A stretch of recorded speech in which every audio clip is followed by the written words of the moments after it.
السلام عليكم ورحمة الله وبركاته. الحمد لله رب العالمين، والصلاة والسلام على أشرف المرسلين وعلى آله وأصحابه وأزواجه وذرياته وأهل بيته أجمعين. أما بعد فقد قال الله تعالى في القرآن العظيم وفي الفرقان المجيد: أعوذ بالله من الشيطان الرجيم، بسم الله الرحمن الرحيم. إذ أخرجه الذين كفروا ثاني اثنين إذ هما في الغار إذ يقول لصاحبه لا تحزن إن الله معنا. صدق الله العلي العظيم. قال نبينا محمد رسول الله صلى الله عليه وسلم: جاء عثمان بن عفان إلى النبي صلى الله عليه وسلم ب1000 دينار في ثوبه حين جهز النبي صلى الله عليه وسلم جيش الأسرة. قال فصبها في حجر النبي صلى الله عليه وسلم، فجعل النبي صلى الله عليه وسلم يقلبها بيده ويقول: ما ضر ابن عفان ما عمل بعد اليوم، يرددها مرارا، أو كما قال عليه الصلاة والسلام. رضينا بالله ربا وبالإسلام دينا وبمحمد صلى الله عليه وسلم نبيا ورسولا. يا سيدي يا رسول الله خذ بيدي قلت حيلتي أدركني يا شفيع المذنبين. اللهم صل وسلم على رسولك سيدنا ونبينا مولانا محمد وعلى آل سيدنا محمد وبارك وسلم عليه. எல்லாம் புகழும் புகழ்ச்சியும் உருவமற்ற ஏக இறைவனாம் அல்லாஹ் ஒருவனுக்கு உரித்தாக்கி அகிலத்தின் அருள்கொடையாக வந்துதித்த நமது உயிரிலும் மேலான கண்மணி முஹம்மது ரசூலுல்லாஹி ஸல்லல்லாஹு அலைஹி வஸல்லம் அவர்கள் மீது ஸலவாத்தும் சலாம் கூறியவனாக என் உரையை துவங்குகிறேன். எல்லாம் வல்ல அல்லாஹு ஜல்ல ஜலாலுஹு எதை சொல்லவும் கேட்கவும் வாய்ப்பளித்தானோ அதன்படி நடந்து நல்ல மூமின்களாக வாழ்ந்து இந்த உலகத்தை விட்டு பிரிகிற பொழுது லா இலாஹ இல்லல்லாஹ் முஹம்மதுர் ரசூலுல்லாஹ் என்ற கலிமாவை மொழிந்து ஜன்னத்துல் ஃபிர்தௌஸை கண்ணால் கண்டு அகமகிழ்ந்து சிரித்த வண்ணமாக மரணிக்கக்கூடிய நல்பாக்கியம் பெற்ற மக்களில் அல்லாஹ் நம்மை ஆக்கி அருள்வானாக. மரணித்தும் மரணிக்காத இறைநேசரின் கூட்டத்தில் அல்லாஹ் நம்மை ஆக்கி அருள்வானாக. நாளை மறுமையிலே மாணவி முஹம்மது ரசூலுல்லாஹி ஸல்லல்லாஹு அலைஹி வஸல்லம் அவர்களின் திருக்கரங்களால் ஹவுதுல் கௌஸர் என்கிற தடாகத்தில் நீர் வருகி அன்னாரின் ஷஃபாத்தை பெற்று அன்னாரின் கரம் பிடித்து ஜன்னத்துல் ஃபிர்தௌஸ் என்ற உயர்ந்த சொர்க்கத்தில் அவர்களின் பணியாளர்களாக அல்லாஹ் நம்மை அங்கீகரித்துக் கொள்வானாக. எல்லாவற்றுக்கும் மேலாக இறை அன்பை பெற்று இறைவனை பார்த்து பரவசம் அடையக்கூடிய அவருடைய லிகாவையும் ரிதாவை பெற்ற மக்களில் அல்லாஹ் நம்மை ஆக்கி அருள்வானாக. அருமையான மூமின்களே, ஜும்மாவுடைய நாள் கண்மணி முஹம்மது ரசூலுல்லாஹி ஸல்லல்லாஹு அலைஹி வஸல்லம் பெயரை கேட்கிற பொழுது நாம் ஸல்லல்லாஹு அலா முஹம்மது என்கிற ஸலவாத்தை சொல்ல வேண்டும். காரணம், பெருமானார் ஸல்லல்லாஹு அலைஹி வஸல்லம் சொல்வார்கள், நீங்கள் என் மீது சொல்லக்கூடிய ஒவ்வொரு ஸலவாத்தும் எனக்கு எடுத்து காட்டப்படுகிறது என்று சொன்னார்கள். ரசூலுல்லாஹ்வுடைய பெயரை கேட்டுட்டு ஸலவாத் சொல்லாமல் இருந்தோம் அப்படின்னா ரசூலுல்லாஹ் நம்மளை பார்க்கறாங்களா இல்லையா? அதனால பெருமானாரின் பெயரை கேட்கிற பொழுதெல்லாம் நம்மை அறியாமலேயே உணர்வுபூர்வமாக அதற்கு சத்தம் போடுவாரோ அப்படிங்கிற மாதிரி இல்லாம உணர்வுபூர்வமாகவே நாம் ஸலவாத்தை சொல்லக்கூடிய பழக்கத்திற்கு வர வேண்டும். அல்லாஹு ஜல்ல ஜலாலுஹு அதன் நசீபை நம் அனைவருக்கும் தந்தருவானாக. அருமையான மௌமின்களே, முஹர்ரம் மாதம் பிறை 3 அமர்ந்திருக்கிறோம். 1447வது ஆண்டு முடிந்து 1448வது ஆண்டினுடைய துவக்கத்தில் பிறை 3 அமர்ந்திருக்கிறோம். ஹிஜ்ரத்தின் நிகழ்வெல்லாம் நமக்கு தெரியும். அதுபோன்று எப்படி ஹிஜ்ரி என்று துவக்கப்பட்டது, யாரால் உருவாக்கப்பட்டது என்பதும் தெரியும். ஹிஜ்ரி என்கிற இந்த ஆண்டு சையதுனா உமர் இப்னு கத்தாப் ரலியல்லாஹு அன்ஹு ஆட்சி காலத்தில் ஏற்படுத்தப்பட்ட ஒரு செயல்பாடு.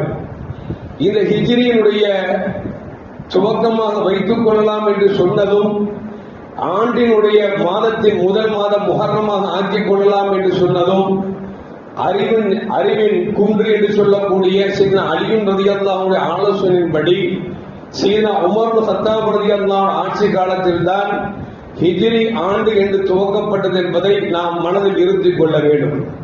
அருமையான ஒரு மக்களே, இந்த ஹிஜ்ரத்திலே நாம் எல்லாம் அடிக்கடி ஒரு செய்தியை கேள்விப்பட்டிருப்போம். ஸல்லல்லாஹு அலைஹி வஸல்லம் அவர்களும் அபூபக்கர் சித்தீக் ரலியல்லாஹு தஆலா இருவர்களும் சௌர் என்கிற குகைக்கு போவாங்க. உள்ளே அடைக்கலமாவார்கள்.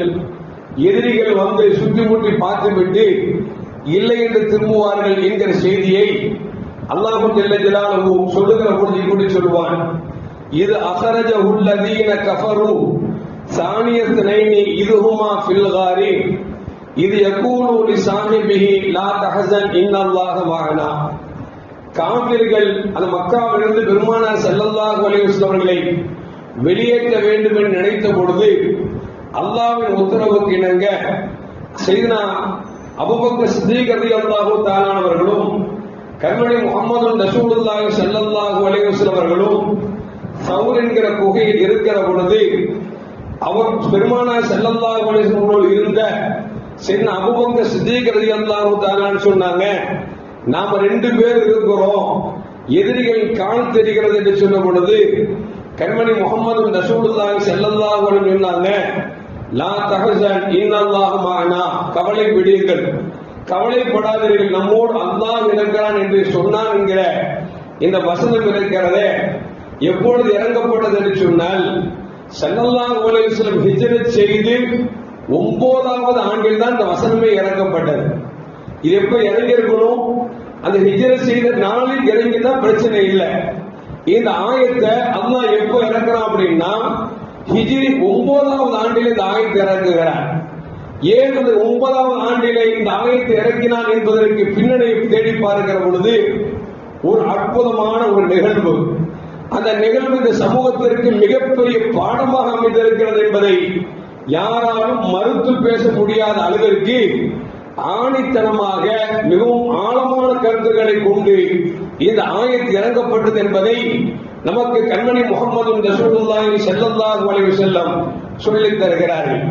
அருமையான மக்களே, ஹிஜ்ரி 9வது ஆண்டு பெருமானார் ஸல்லல்லாஹு அலைஹி வஸல்லம் மதீனாவை ஆண்டு கொண்டிருக்கிறார்கள். அரபு தேசத்தின் பல ஓரசாரங்கள் ரோமாபுரியினுடைய கைக்குள் இருந்தது. மதீனாவில் இஸ்லாம் தலை தோங்கி வளர்ந்த பொழுது ரோமாபுரியின் அரசர் என்ன செய்கிறார் என்று சொன்னால், பிற மக்களை ஒன்று கூட்டி மதீனாவில் இருக்கக்கூடிய முகம்மதை சார்ந்தவர்களையும் அழித்தொழிக்க வேண்டும் என்பதற்காக கிட்டத்தட்ட 40,000 பேர்களை ஒன்று சேர்த்து சண்டைக்காக அவன் தயார் செய்து கொண்டிருந்தார். இது கண்மணி முஹம்மது ரசூலுல்லாஹி ஸல்லல்லாஹு அலைஹி வஸல்லம் தகவல் தெரிந்தவுடன் பெருமானார் ஸல்லல்லாஹு அலைஹி வஸல்லம் சஹாபாக்களை போருக்கு அழைக்கிறார்கள். அப்படி போருக்கு அழைக்கிற பொழுது அல்லாஹ் அதையும் சூரத்து தௌபாவில் சொல்லுவான், இன்ஃபிரு ஹிஃபாஃபும் வ திகாலன் வ ஜாஹிதம் பி அம்வாலிக்கும் வ அன்ஃபுசிக்கும் ஃபீ சபீலில்லாஹி ஸாலிகும் கைருல் லக்கும் இன் குன்தும் தஅலமூன். அப்படி போருக்கு அழைக்கிற பொழுது பெருமானார் ஸல்லல்லாஹு அலைஹி வஸல்லம் அழைப்பை ஏற்று கிட்டத்தட்ட 30,000 சஹாபாக்கள் போருக்கு தயாராகிவிட்டார்கள். இன்னும் சொல்ல போன அருமையான மக்களே, அந்த போருக்கு பெயர் தபூக் யுத்தம் என்று சொல்வார்கள். அதற்கு இன்னொரு பெயர் சொல்வார்கள், அது உஸ்ரா என்று சொல்வார்கள். மிகவும் பஞ்ச காலத்தில் ஏற்பட்ட ஒரு கஷ்ட காலத்தில் ஏற்பட்ட போர் என்று சொல்வார்கள். அந்த போருக்கு பெருமானார் ஸல்லல்லாஹு அலைஹி வஸல்லம் மக்களை திரட்டுகிற பொழுது கடும் வெயில், கோடை காலம். அரபு நாட்டை பொறுத்த வரைக்கும் கோடை காலத்தில் தான் பேரித்தம்பழம் விளைந்து அது கொத்து கொத்தாக தொங்கிக் கொண்டிருக்கும். அது அப்பொழுதுதான் அதை பறிக்கக்கூடிய மகசூலிக்கக்கூடிய நேரம். கடும் வெயிலாகவும் இருக்கிறது. தோட்டங்கள் எல்லாம் பேர்க்கும் பழங்கள் கொத்து கொத்தாக கொலை தள்ளிக் கொண்டிருக்கிறது. இந்த நேரத்தில் பெருமானார் ஸல்லல்லாஹு அலைஹி வஸல்லம் அவர்கள் போருக்கு அழைக்கிறார்களே என்று நினைத்த சில சஹாபாக்கள், வரலாற்றில் வருகிறது, 12 சஹாபாக்கள் என்ன செய்தார்கள் என்று சொன்னால், ரசூலுல்லாஹ் சொல்றாங்க, யா ரசூலல்லாஹ் போர் கொஞ்சம் தள்ளி போடலாமே, ஏன்னா கடும் வெயிலா இருக்குது, பேரித்தம்பளம் வேற நம்ம மகசூல் நிறைந்து கிடக்கிறது, இந்த நேரத்தில் போருக்கு சென்றால் அது ஏதுவாக இருக்காது என்று சொல்லி சில 12 சஹாபாக்கள் ரசூலுல்லாஹ்விடம் முறையிட்டாங்க. அப்ப அல்லாஹ் ஜல்லல்லாஹு சொல்றான், இன்ஃபிரு ஹிஃபாபும் வ சிகாலன், நீங்க இருக்கப்பட்டவங்களா இருந்தாலும் சரி இல்லாதப்பட்டவங்களா இருந்தாலும் சரி, அல்லாஹ்வுடைய உத்தரவு வந்துருச்சு அப்படின்னா நீங்க என்ன செய்யணும், போருக்கு புறப்பட்டு தான் ஆக வேண்டும். தானிக்கும் கைருல் லக்கும், அதுதான் உங்களுக்கு சிறந்தது. தாளமும் அல்லாஹ் ரசூலை பத்தி உங்களுக்கு தெரிஞ்சிச்சு அப்படின்னா நீங்க மகசூலை பார்க்க கூடாது, கடும் வெயில பார்க்க கூடாது, நீங்க புறப்பட்டு தான் ஆக வேண்டும் என்று பெருமானார் ஸல்லல்லாஹு அலைஹி வஸல்லம் அவர்கள் வசனத்தை இறக்கி அல்லாஹ் ஜல்ல ஜலாலுஹு வஹி அறிவித்தார். அருமையான மக்களே, இதை கேட்ட சையதுனா உஸ்மான் இப்னு அஃபான் ரலியல்லாஹு தஆலா அன்ஹு இந்த வசனம் இறங்கிய பொழுது ஸல்லல்லாஹு அலைஹி சொல்றாங்க, ஸல்லல்லாஹு அலைஹி வஸல்லம் வந்து 100 ஒட்டகை மூக்கணாங்கயிறு முதல் அது ஏறி இருக்கக்கூடிய அந்த வாகனிக்கு தேவையான அனைத்தையோடு சேர்ந்து 100 ஒட்டகையை உஸ்மான் ரலியல்லாஹு தஆலா அந்த கஷ்டமான போருக்கு பெருமானிடத்தில் கொண்டு கொடுத்தார்கள். மீண்டும் பெருமானார் ஸல்லல்லாஹு அலைஹி போரின் சிறப்பை எடுத்துச் சொல்ல மீண்டும் உஸ்மான் ரலியல்லாஹு தஆலா 100 ஒட்டகையை கொண்டு வருகிறார்கள். மீண்டும் பெருமானார் ஸல்லல்லாஹு அலைஹி சஹாபாக்களுக்கு உபதேசம் சொல்ல சையதுனா உஸ்மான் ரலியல்லாஹு தஆலா மீண்டும் 100 ஒட்டகையை கொண்டு வந்தார்கள்.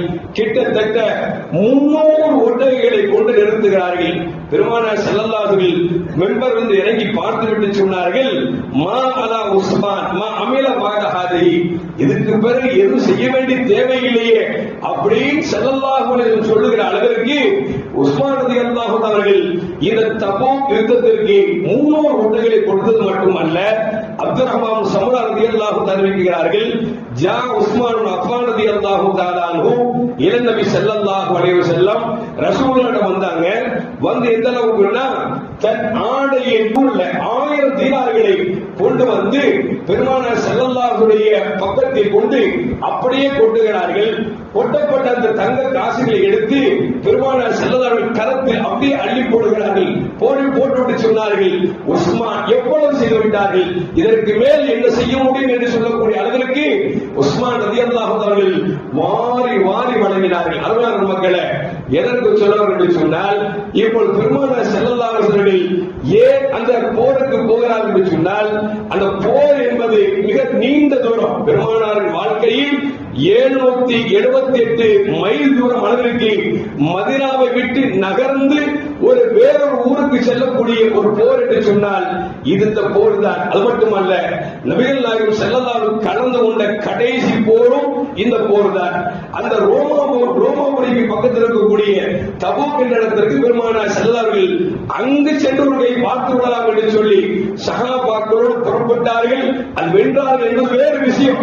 எதற்கு சொல்லணும் என்று சொன்னால், இப்படி அல்லாஹ் ஜல்ல ஜலாலுஹு எப்படி ஆயத் இறக்குறான் என்று சொன்னால், சில 12 பேர் சொல்றாங்க பாருங்க, அவங்கள பார்த்து அல்லாஹ் சொல்றான், ரதைத்தும் பில் ஹயாத்தி துன்யா மினல் ஆகிரா, நீங்கள் ஆகிரத்தை விட உலகத்தை நீங்கள் பிரியப்படுகிறீர்களா என்று சொல்லிவிட்டு அல்லாஹ் சொல்கிறான், ஃபமா மதாஉல் ஹயாத்தி துன்யா ஃபில் ஆகிரா, மறுமையை கவனித்து உலகத்தில் பேரித்தம்பழம் கொத்தென்ன அது தங்க கட்டிகளாக இருந்தாலும் மறுமையை கவனித்தது ஒன்றுமில்லை என்று அல்லாஹ் ஜல்ல ஜலாலுஹு சொல்லிவிட்டு சொல்கிறான், இல்லா தன்ஃபிரு யுஅதிபுக்கும் அதாபன் அலீமா. இவ்வளவு உலக முகத்தில் இருந்து என்று சொன்னார், அல்லாஹ் ரசூலோட பேச்சுக்கு நீங்கள் கட்டுப்படவில்லை என்று சொன்னால் நீங்கள் இல்லா தன்ஃபிரு யுஅதிபுக்கும் அதாபன் அலீமா, அல்லாஹ்வின் கடும் வேதனை பக்கம் நீங்கள் முன்னோக்கி கொண்டிருக்கிறீர்கள் என்று அல்லாஹ் ஜல்ல ஜலாலுஹு சொல்லிவிட்டு சொல்கிறான், வயஸ்தப்தில் கௌமன் கைரக்கும் வலா ததுரு ஷையா, நீங்கள் போகவில்லை என்று சொன்னால் அல்லாஹ் உங்கள் அல்லாதவர்களை கொண்டு இந்த மார்க்கத்தை திறம்படுத்துவான் என்று சொல்லி அல்லாஹ் அல்லாஹ் ஜல்ல ஜலாலுஹு இந்த வசனத்திலே சொல்லிவிட்டு சொல்கிறான், வல்லாஹு அலா குல்லி ஷைஇன் கதீர், எதையும் செய்வதற்கு ஆற்றல் உள்ளவன் அல்லாஹ் என்று சொல்லி அந்த வசனத்தை முடிக்கிறான் என்று சொன்னால், அருமையான மக்களே, இந்த நேரத்தில் தான் அல்லாஹ் ஜல்ல ஜலாலுஹு ஆயத்தை இறக்கிறான். என்ன ஆயத்து அப்படின்னா, ரெண்டு பேரும் குகையில் இருக்கும் பொழுது நீங்கள் எல்லாம் கைவிட்டு விட்டீர்கள், ஆனால் நாம் என்ன செஞ்சோம், நாம் அவர்களோடு இருந்து, இன்னொரு வசனத்தில் சொல்லுகிறான், அவர்களை படைகளை கொண்டு நாம் பாதுகாத்தோம் என்று அல்லாஹ் ஜல்ல ஜலாலுஹு சொல்லுகிறான். அருமையான மக்களே, நல்லா யோசிச்சு பார்க்கணும். நபிகள் நாயகம் ஸல்லல்லாஹு அலைஹி வஸல்லம் அவர்கள் அந்த பெருமானார் செல்லவர்கள் அந்த சவுர் கோயில் இருக்கிற பொழுது பெருமானார் ஸல்லல்லாஹு அலைஹி வஸல்லம் எதிரியாக இருக்கக்கூடிய உமையத் இப்னு ஹலப் என்று சொல்லக்கூடிய ஷைத்தான் என்ன செய்தான் என்று சொன்னால், பெருமானார் ஸல்லல்லாஹு அலைஹி வஸல்லம் தேடி வருகிறான். வந்தவன் சவுர் கோயிலை கீழே இருந்துவிட்டு தன் பணியாளர்கள் 2 பேரை மேலே அனுப்பி நீங்கள் சென்று பாருங்கள் என்று சொல்லுகிறான். 2 பேரும் ஏறிக்கொண்டிருக்கிறார்கள். ஒருவர் பாதி மலையில் இருக்கிறார், இன்னொருவர் அதை தாண்டி செல்கிறார். எந்த அளவுக்கு என்று சொன்னால், நபிகள் நாயகம் ஸல்லல்லாஹு அலைஹி வஸல்லம் இருக்கும் அந்த சவுர் குகைக்கு சென்று விட்டார். சென்றால் என்ன ஆச்சரியம் தெரியுமா, அந்த சவுர் குகைக்கு மேலே வாசலுக்கு பக்கத்தில் காட்டு புறாக்கள் வட்டமிட்டுக் கொண்டிருக்கிறது. அவனுடைய வாசலை பார்த்தால் சிலந்தி வலை பின் இருக்கிறது. அப்பொழுது மேலே ஒரு நினைக்கிறார், சிலந்தி வலை பின் இருக்கிறது, காட்டு புறாக்கள் பறக்கிறது என்று சொன்னால், மனிதன் சஞ்சாரம் இல்லாத இடத்தில் இங்கே எப்படி முகமது இருப்பார், எப்படி அபூபக்கர் இருப்பார் என்று நினைத்துக் கொண்டு அவருடைய உள்ளம் சொல்லுகிறது, திரும்பி விடலாம் என்று சொல்லுகிறது. அப்படி திரும்பி வருகிற பொழுது பாதை மலையில் இருக்கக்கூடிய இன்னொரு நண்பரையும் அழைத்துக் கொண்டு கீழே இருக்கக்கூடிய தன்னுடைய எஜமான் உமையத் இப்னு ஹலப் வர்றாங்க.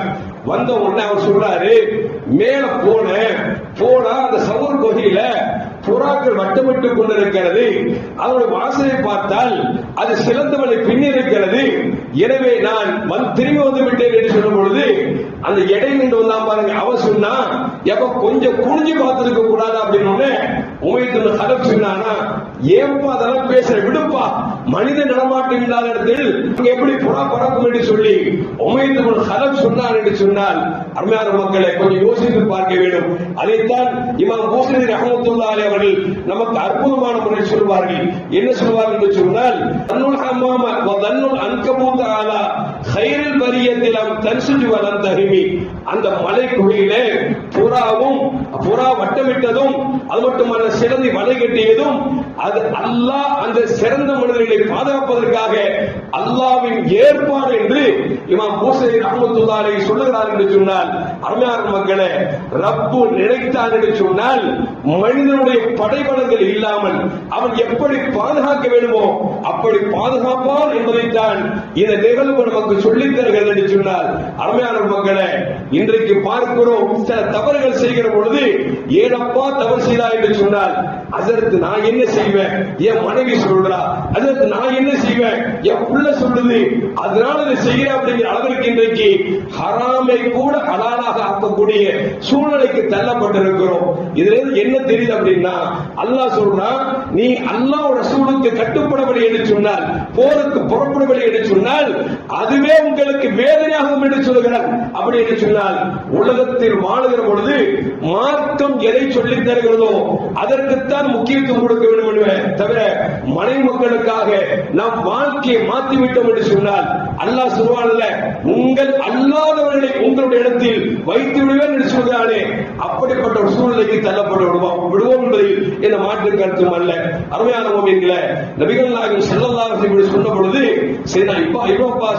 சொல்றாங்க, அல்லாஹ்வுடைய மார்க்கத்தை ஏற்று நடக்கவில்லை என்று சொன்னால், அல்லாஹ்வுக்கு மாறு செய்கிற பொழுது அல்லாஹ்வுடைய வேதனை வரும் என்று சொன்னால் அது எப்படி வரும் என்பதை இப்னு அப்பாஸ் ரலியல்லாஹு அன்ஹு சொல்றாங்க, மழை வராமல் போய்விடும், நீர்வளம் குன்றி போய்விடும் அப்படிங்கிறாங்க. பார்க்கிறோம்ல, 1.5 மாசமா கொடுத்த வெயிலு தாங்க முடியல, அப்படி இருக்குது. இப்படியே போச்சுன்னா மனுஷன் என்ன நினைக்காமன்னு தெரியாது. நேத்தெல்லாம் பார்த்தா மழை பெய்யற மாதிரி அப்படி மேகமூட்டமா வந்துச்சு, 2 துளி விழுந்துச்சு, காணாமல் போயிடுச்சு. இப்படி போச்சுன்னா நம்ம நிலை என்ன இருக்கு? மக்கள் சொல்றாங்கல்ல, போன போக்குல சென்னை பாலைவனமாக போய்விடுமோ என்று பேசக்கூடிய அளவிற்கு இன்றைக்கு கடும் வெப்பம் சுட்டரித்துக் கொண்டிருக்கிறது சொன்னால், சொல்றாங்க, அல்லாஹ்வின் வேதனை வரும் என்று சொன்னால் எப்படி வரும்? நீர் வளத்தை இல்லாமல் ஆக்கிவிட்டால் நம்மால் வாழ முடியுமா என்பதை யோசித்து பார்க்க வேண்டும். அருமையான மக்களே, எவ்வளவுதான் காசுக்கு கொடுத்து வாங்கினாலும் தண்ணீர் இருக்கிற வரைக்கும் காசு கொடுத்து வாங்கலாம். தண்ணீர் இல்லை என்று சொன்னால் யாராலும் செய்ய முடியுமா? நிச்சயம் முடியாது. அப்படி என்று சொன்னால் இப்ராஹிம் பாஸ் சொல்றாங்க, அல்லாஹ்வின் வேதனை வரும் என்று சொன்னால் மழை வராமல் தடுத்து விடுவான் என்று சொல்லி இப்ராஹிம் பாஸ் ரலியல்லாஹு அன்ஹு அவர்கள் சொல்லிவிட்டு மேலும் சொல்லுகிறார்கள், வாழ்க்கையில் பரக்கத்து இல்லாமல் போயிடும் அப்படிங்கிறார். பாக்குறோம் இல்ல, எங்கப்பா வேலை செய்யற, சாப்ட்வேர் வேலை செய்யற, என்ன வியாபாரம் பண்ற, இரும்பு வியாபாரம் பண்ற, என்ன வியாபாரம் பண்றீங்க, நான் வந்து இன்ஜினியரா இருக்கிறேன், காசு லட்ச லட்சமா வருது அஜரத்து, ஆனா வாழ்க்கையில பறக்கத்தே இல்ல அஜரத்து. எப்ப பார்த்தாலும் எனக்கு அங்க 40 லட்சம் ரூபாய் லோன் இருக்குது, இங்க 80 லட்சம் லோன் இருக்குது அப்படின்னு இப்படியே சொல்லிட்டாங்க. என்ன காரணம்? சம்பாதிச்சும் பறக்கத்து இல்லாமல் போய்விட்டது என்று சொன்னால் இது அல்லாஹ்வுடைய கூற்றுக்கு நாம் மாறு செய்கிற பொழுது அல்லாஹ் ஏற்படுத்துகிற வேதனை என்பதை நமக்கு இப்னு அப்பாஸ் ரலியல்லாஹு அன்ஹு அவர்கள் நமக்கு சொல்லித் தருகிறார்கள். அது மட்டுமல்ல சொன்னார்கள், உங்களுடைய இடத்தில் வேறொன்றை கொண்டு வருவோம் என்று. இன்னைக்கு பார்க்கிறோமா இல்லையா? வக்ஃப் நிலத்தை வந்து கண்காணிப்பதற்கு இன்னைக்கு மாற்று மதத்தார்களை கொண்டு வந்திருக்கிறார்கள் என்று சொன்னால் நாம் இருக்க வேண்டிய இடத்துல ஒரு மாற்றான அரசு கொண்டு வருது அப்படின்னா இதுவும் அல்லாஹ் நமக்கு கொடுக்க தண்டனை என்பதை நாம் மறந்துவிடக் கூடாது.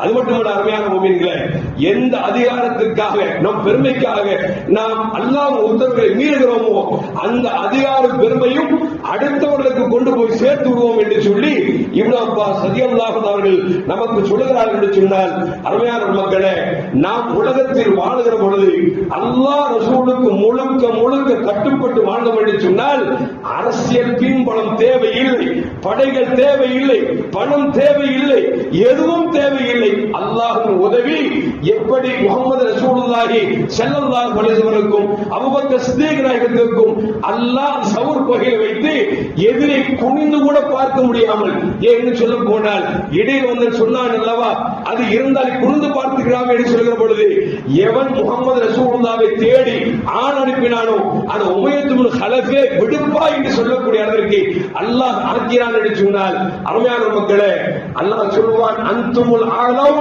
இன் குன்தும் மூமினீன், நீங்கள் மூமினாக இருந்தால் உங்களை ஜெபிப்பதற்கு உங்களை வெல்வதற்கு உலகத்தில் எவனும் இல்லை என்று சொல்லி அல்லாஹ் சொல்கிறார் என்று சொன்னால் அருமையான மக்களே, இன்றைக்கு ஒரு சீட்டுக்கும் 2 சீட்டுக்கும் அல்லது நம்முடைய ஆதாயத்திற்காக போய் நிற்கிறோம் என்று சொன்னால் என்ன காரணம்? நம்மிடத்தில் ஈமானின் பலம் குறைந்து போய்விட்டது. நாம் அல்லாஹ் ரசூலுடைய பேச்சுக்கு இணங்க மறுத்ததன் காரணமாக இன்றைக்கு அரசியல்வாதத்தில் பிச்சை கேட்கக்கூடிய அளவிற்கு இன்றைக்கு போய்விட்டோம் என்று சொன்னால் அல்லாஹ் தான் காப்பாற்ற வேண்டும். இமாம் சுயூத் ரஹ்மத்துல்லாஹி சொல்வாங்க, அது சவுர் குகையில் அல்லாஹ் ஜல்ல ஜலாலுஹு அந்த புறாவை வட்டமிட செய்தானே, அந்த புறா எப்படிப்பட்ட புறா தெரியுமா?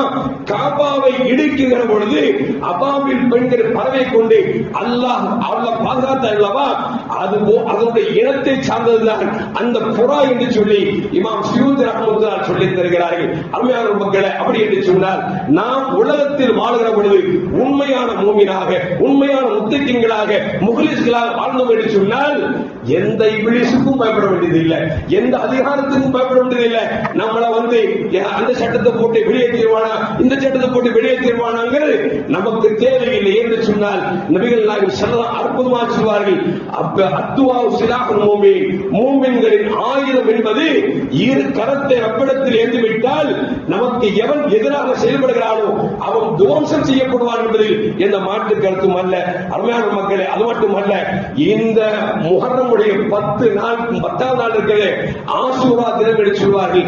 ஆசூரா என்று சொன்னால் ஆஷூரா, ஒளிமயமாக வாழ்ந்தார்கள் 10 பேர்கள் என்று சொல்லி நமக்கு மேல் மக்கள் சொல்லுவார்கள். அப்படிப்பட்ட ஒரு சிறந்த மாதத்துடைய பிறை 3 அமர்ந்திருக்கிறோம். அருமையான மக்களே, அப்படி பார்க்கிற பொழுது ஆதம் அலைஹிஸ்ஸலாமுடைய தௌபா ஏற்றுக்கொள்ளப்பட்ட நாள் அந்த பிறை 10. அது மட்டுமல்ல, நூஹ் அலைஹிஸ்ஸலாமுடைய கப்பல் தரையிறங்கிய நாள் அந்த 10ஆம் நாள், இப்ராஹிம் அலைஹிஸ்ஸலாம் நெருப்பிலிருந்து காப்பாற்றப்பட்ட நாள் முஹர்ரம் 10ஆம் நாள், யாக்கூப் அலைஹிஸ்ஸலாம் தன் மகனை விட்டு பிரிந்து பல்லாண்டு காலத்துக்கு பிறகு சேர்ந்த நாளும் அந்த முஹர்ரமுடைய 10ஆம் நாள். அது மட்டுமல்ல, ஃபிரௌன் அழிக்கப்பட்டு மூசா அலைஹிஸ்ஸலாம் காப்பாற்றப்பட்ட நாளும் அந்த 10ஆம் நாள். தாவூத் அலைஹிஸ்ஸலாமுடைய அவர்கள் மன்னிக்கப்பட்ட நாளும் அந்த நாள் தான். சுலைமான் அலைஹிஸ்ஸலாம் அவர்களுக்கு ஆட்சி கொடுக்கப்பட்ட நாளும் முஹர்ரம் 10ஆம் நாள் தான். அது மட்டுமல்ல, யூனுஸ் அலைஹிஸ்ஸலாம் மீன் வயிற்றில் மாட்டிக்கொண்டு மீன் வெளியே கக்கியதல்லவா, உமிழ்ந்ததல்லவா, அந்த நாளும் முஹர்ரம் 10ஆம் நாள். அய்யூப் அலைஹிஸ்ஸலாம் சோதனையிலிருந்து பாதுகாக்கப்பட்ட நாள் முஹர்ரம் 10ஆம் நாள்.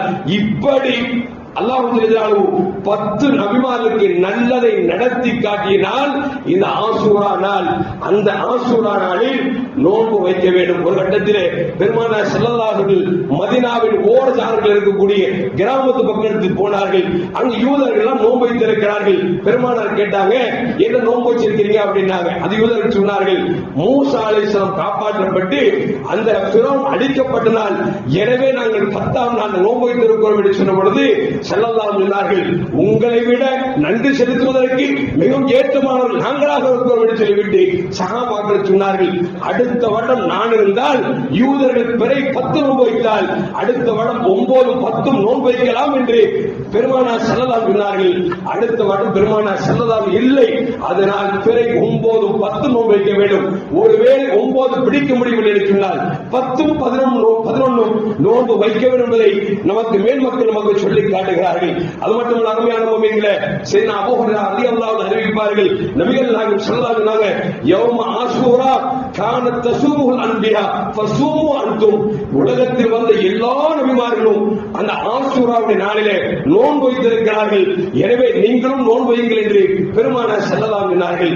இன்னும் சொல்ல போனால் ஸல்லல்லாஹு சொன்னாங்க, ரமலானுக்கு அடுத்து சிறந்த நோன்பு என்று சொன்னால் ஆஷூராவுடைய நோன்பு என்று பெருமானார் ஸல்லல்லாஹு அலைஹி இருக்கிறார்கள். எனவே அருமையான மக்களே, அப்படி பார்க்கிற பொழுது வருகிற வியாழக்கிழமை, வெள்ளிக்கிழமை, பிறை 9, 10 அந்த அன்று நாம் நோன்பு வைப்பது சுன்னத்தாக இருக்கிறது. நபிகள் நாயகம் ஸல்லல்லாஹு அலைஹி அந்த அன்று யார் நோன்பு வைக்கிறார்களோ கடந்த ஒரு வருடத்தின் பாவங்கள் மன்னிக்கப்படுகிறது என்றும் பெருமானார் ஸல்லல்லாஹு அலைஹி சொன்னார்கள்.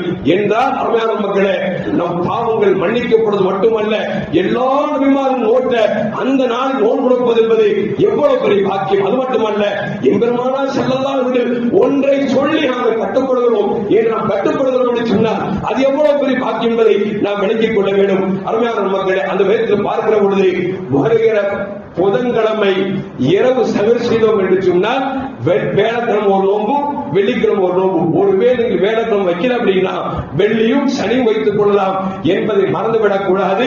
அப்படி இந்த நோன்பு வைக்கக்கூடிய மக்களுக்கு நம்முடைய பள்ளிவாசலில் நோன்பு திறக்க ஏற்பாடும் செய்யப்பட்டிருக்கிறது என்கிற செய்தியை நிர்வாகத்தின் மூலமாக தெரிவித்துக் கொள்கிறோம். எல்லாம் வல்ல அல்லாஹ் இந்த முஹர்ரம் மாதத்தை கண்ணியத்தோடு பார்க்கக்கூடிய நல்ல கண்ணியமுள்ள மக்களாக அல்லாஹ் என்னையும் உங்களையும் ஆக்கி அருள்வானாக. அஸ்ஸலாமு அலைக்கும் வரஹ்மத்துல்லாஹி வபரகாத்துஹு.